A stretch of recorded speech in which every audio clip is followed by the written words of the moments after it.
देख रहे हैं कि कैसे इस बस में पवन खेड़ा जी को और रणदीप सिंह सुरजेवाला जी उनके साथ जा रहे हैं। इन लोगों को असम की पुलिस लेकर जा रही है। कांग्रेस की विधवा पर, जर्सी गाय पर, 50 करोड़ की गर्लफ्रेंड पर रेनकोट पहनकर नहाते हैं हमारे प्रधानमंत्री को कहने पर पहले नरेंद्र मोदी जी को गिरफ्तार करिए। ये सब दोगलापन। ये तो बात सही कह रहे हैं गोपाल कृष्ण अग्रवाल।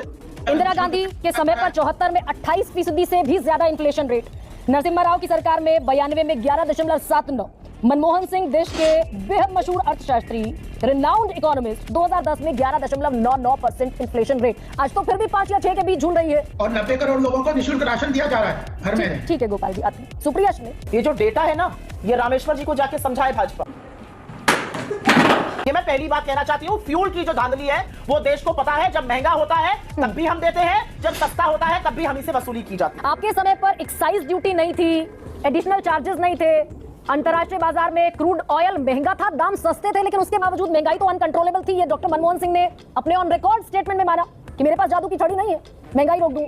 हमारे यहाँ ऐसा ही होता है। मैं आपको एक रोचक किस्सा बताती हूँ, और वो रोचक किस्सा सबके लिए सुनना जरूरी है। हम सब अचार खाते हैं, कैसे कैसे लोग रहते हैं यार यहाँ पर।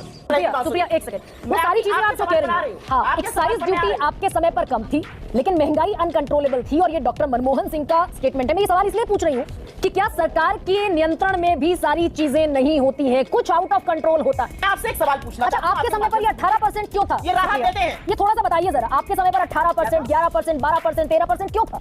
आंकड़ों को देखिए, अगर आंकड़ों पे बातें करेंगे तो आंकड़े भ्रमित करेंगे। कौन है ये लोग? हमारे टाइम पर आय और रोजगार था, इनके टाइम पर बेरोजगारी और बेजारी है, इसलिए और महंगाई जो है वो डायन की तरह काट रही है। लेकिन एक और आंकड़ा है, जल्दी से कह दीजिए। हाँ सुप्रिया, जल्दी से। ऐसा नहीं है, एक मिनट। ठीक कहा है, ठीक कहा है।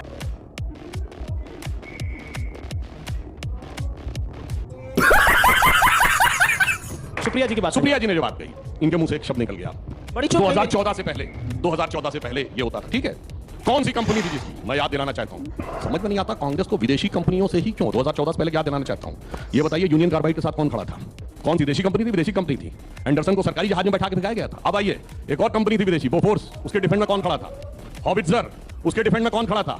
अगस्ता वेस्टलैंड, उसके डिफेंस में कौन खड़ा था? एक के बाद एक विदेशी कंपनियों के। और एक और बात भी बता दूं, आज बीबीसी के डिफेंस में कौन खड़ा? हिंडनबर्ग के डिफेंस में कौन खड़ा? ग्रेटा थनबर्ग के डिफेंस में कौन खड़ा?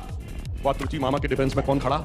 और इतना ही नहीं, आपने तो शायद बहुत लोगों को नहीं ध्यान हो कि श्री राहुल गांधी जी भी एक ब्रिटिश कंपनी में डायरेक्टर हैं 2003 से 9 तक। कंपनी का नाम है बैकऑप्स, और वो एक विदेशी कंपनी में कंसल्टेंट भी रहे हैं। मॉनिटर नाम था, जो बंद हो गई। बैकऑप्स भी 2009 में चले गए। पता नहीं जहां चरण धरते हैं, जहां चरण पड़े राहुल के साथ। मजा आया।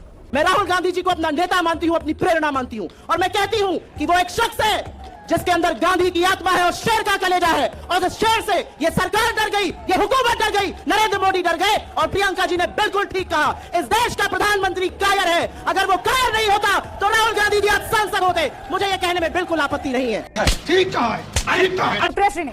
तो अब आपको क्या लग रहा है, फ्यूचर क्या है? आप भी सचिन पायलट को लेकर कंफ्यूज है कि आएंगे कि नहीं आएंगे?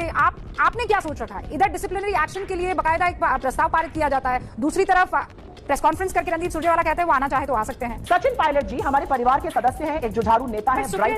आपने नई पीढ़ी का जिक्र किया। सुप्रिया श्रीनेत, आपने नई पीढ़ी, मुझे बोल लेने दीजिए। मैंने आपको दिया पूरा मौका दिया। आज तो आप जान रहे हैं, क्योंकि आप दोनों ही हैं, तो इत्मीनान से आप अपनी बातें लंबे वक्त तक रख सकते हैं। मैं आपके पास आऊंगी सुधांशु जी। अब मुझे ये बताइए, उन्होंने कहा कि सोने की छुरी से खाने को मिलता है, रगड़ाई ठीक से नहीं हुई है, ये जो यंग जनरेशन है इनको थोड़ा सा और स्ट्रगल करना चाहिए। ये सिर्फ ये किसके लिए था, मुझे ये बताइए? ये राहुल गांधी के लिए था, प्रियंका गांधी के लिए था, या फिर ये सिर्फ और सिर्फ सचिन पायलट के लिए था? मैं नहीं दिखाऊंगा। अब अगर आप पत्रकार होकर ये पूछ रही हैं ये किसके लिए था, तो मैं इस पे क्या सवाल उठाऊं? ये सचिन पायलट जी के लिए उन्होंने कहा है, उनकी सिर्फ सचिन पायलट के लिए, वही युवा है। साथ साथ उन्होंने, आप आउट ऑफ कॉन्टेक्स्ट, हाँ वही अंग्रेजी बोलते हैं, वही सोने की छुरी में सिखाते हैं। हमें बहुत प्यार है, आपका भविष्य आने वाला।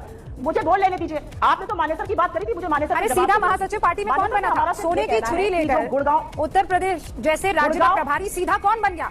बगैर रगड़ाई किसे मिल गया ये सब कुछ? बगैर रगड़ाई कौन है जिसे सोने की गद्दी मिल जाती है? खत्म हो गया तब मैं बोलूं। हमारी पार्टी में किसको क्या पद मिलता है वो एबीपी न्यूज नहीं डिसाइड करेगा, रूबिका जी। हमारी पार्टी में किसको क्या पद मिलता है, अब जब रगड़ाई शब्द का इस्तेमाल हम राहुल गांधी जैसे युवा नेता और प्रियंका गांधी जैसे युवा नेत्री के लिए इस्तेमाल करते तो आपको दुख होने लगता है, और आपको लगता है एबीपी न्यूज अब डिसाइड करेगा। अरे सचिन पायलट के लिए, उस युवा नेता के लिए जब रगड़ाई शब्द का इस्तेमाल कर सकते हैं आप, तो युवा नेता तो गांधी परिवार के ये दोनों सपूती हैं, या ये दोनों जो एक प्रियंका गांधी और राहुल गांधी है वो भी औलादे हैं, वो युवा नहीं है?